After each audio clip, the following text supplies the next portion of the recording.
Lord sa buhay natin, sa bawat isa sa atin, ang Lord ay tapat po and He is faithful.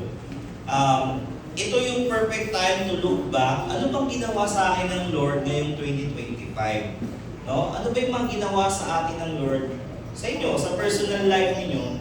Ano bang katapatan ng Panginoon sa akin ngayong 2025? Maraming po yan.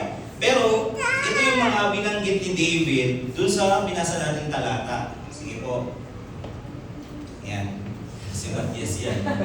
Hindi nga napalitan dapat mga taga-solution nilagay ko yan eh. Okay, number 1, let us remember how God forgives, no? Tayong lahat makasalanan po. Tama po ba? Kung sino man ang walang kasalanan, taas kayo kami nung walang kasalanan. Ipapako po namin kayo mamaya, no? Pagka wala po yung kasalanan. Ready na po yung nails namin dyan, no? Lahat tayo nagkamali in some way or some form. May mga bagay na hindi na-please si Lord sa buhay natin. Mga sinabi na hindi nakakatuwa. Malamang iba sa atin nagsinungaling. No? Marami pang mga bagay na kayo, no, personally nagagawa natin, no? Yung iba nga sa inyo, baka bago pumunta sa church, may inaway pa kayo. No?